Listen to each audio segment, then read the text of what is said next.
김정은 정권의 공포 정치가 확산되고 있습니다. 이런 가운데 북한이 어제부터 NLL 인근에서 해상 사격 훈련을 시작했습니다. 밤에 야간 사격 훈련을 실시했습니다. 무력 시위로 남북 간 군사적 긴장을 최고조로 끌어올리고 있는 북한. 과연 속내는 무엇일까요? 문성묵 한국전략문제연구소 연구위원과 이 문제 짚어보도록 하겠습니다. 안녕하십니까? 안녕하십니까? 밤에도 해상 포격 훈련을 하는 게 많습니까? 예, 이제까지 북한이 NLL 인근에서 사격 훈련들을 이따금 해왔습니다만 예. 야간 사격 훈련은 처음인 것으로 알고 있어요. 국방부 대변인도 야간 사격 훈련은 처음 있는 일이다 이렇게 확인을 해주었죠. 예, 뭐 전쟁을 한다면 낮에 하는 게 아니라 밤에도 할 수 있겠습니다만 훈련까지 밤에 하는 경우는 아주 극히, 왜냐하면 뭐 우리 측 입장에서 생각해도 우리가 훈련을 한다고 해도 밤에는 사고도 날 수 있고 여러 가지 그 통제가 좀 안 되는 부분이 있기 때문에 잘 안 하는 측면이 있는 거죠. 어떻습니까? 예, 우리도 물론 야간 사격 훈련을 합니다. 예. 왜냐하면 전투는 야간에도 이루어질 수 있기 포사격. 때문에. 예, 포사격 말씀이죠.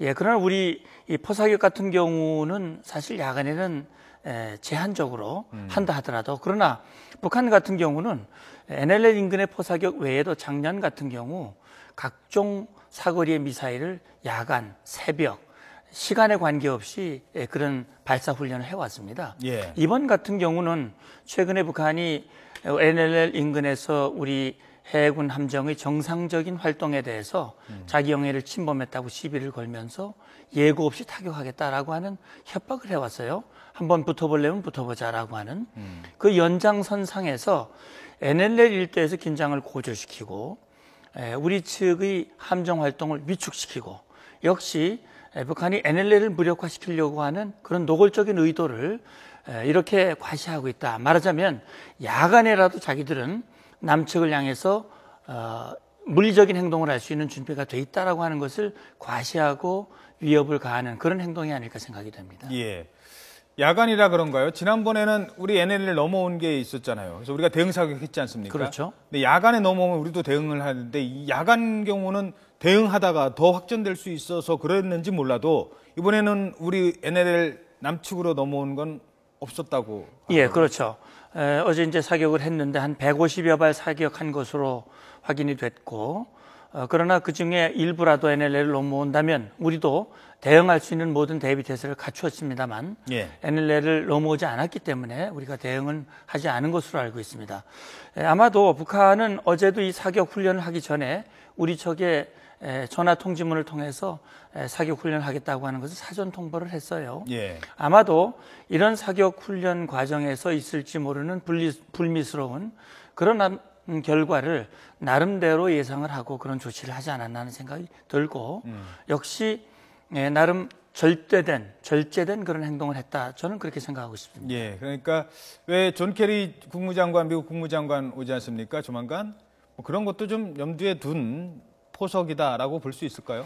지금 생각으로는 그렇습니다. 북한이 그런 일련의 군사적 행동들, SLBM, 잠수함 발사 탄도미사일 사출 시험을 한다든지 또는 NLL 인근에서 이런 협박 수위를 높여가는 것은 다분히 대남 그런 용이기도 하지만은 대내용, 대미용도 같이 있다고 봅니다. 아하. 최근에 북한 내부에 좀 혼란스러운 그런 부분에 있어서 김정은의 리더십을 확고히 하고 예. 대내 결속을 도모하고, 동시에 미국에 대해서는 미국이 북측이 원하는 평화협정이라든지 북측의 대화 요구에 제대로 응하지 않으면 언제 어느 때 이런 그 불미스러운 충돌이 있을 수도 있다라고 하는 그런 것들을 과시하고, 뭔가 상황에 있어서 자기들의 입장을 내고 주도권을 확보하고자 하는 그런 어떤 정치적인 의도도 다분히 담겨져 있다고 봅니다. 그렇죠. 이 전형적인 이제 정치적 의도 중에 하나가 현영철 숙청 아니겠습니까? 그렇죠.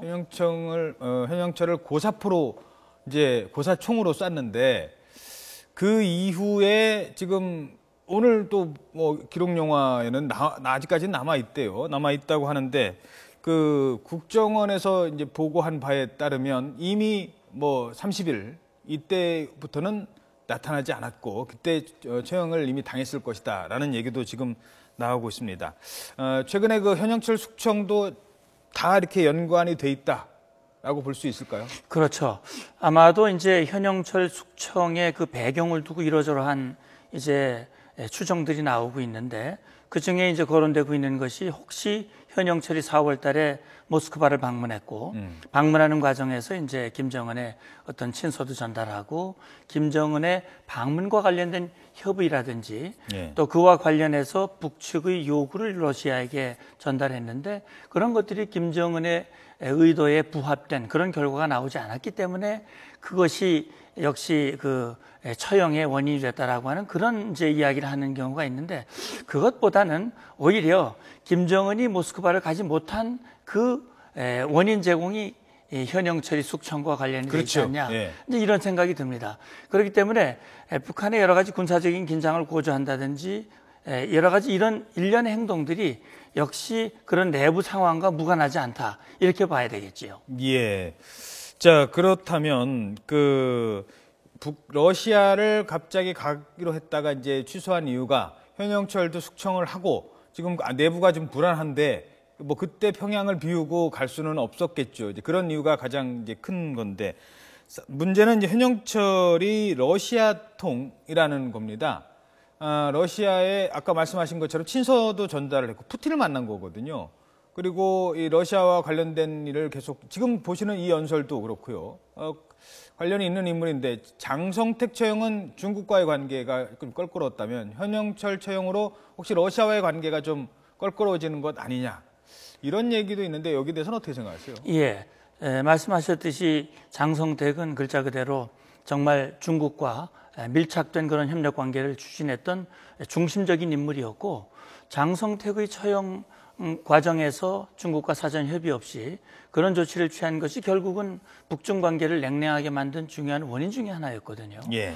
만약에 이번에도 현영철이 러시아와의 관계에 의해서 어떤 처형을 당했다.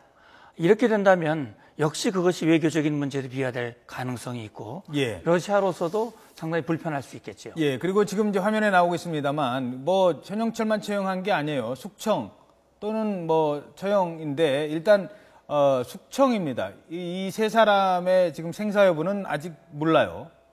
그렇습니다. 예, 숙청이기 때문에. 그런데 뭐 변인선, 마원춘, 한광상, 뭐 마원춘은 늘 옆에서 그림자 수행을 했던 사람인데 이 나머지 이 현영철을 따르는 측근 3인방도 함께 이렇게 제거를 한 이유는 어디 있다고 보십니까? 예, 그러니까 지금 보면 여기 6명의 인물들이 사진으로 쭉 됐는데 지금 보시는 인물들은 이미 처형된 인물들로 그렇죠. 보여지고요. 예. 그 다음에 이제 한광상, 변인선, 마원춘 이 세 사람은 숙청이 됐는데 처형이 됐는지 여부는 확인이 안 되는데 밑에 보면은 그 몇 가지 이유들이 이제 나와 있어요.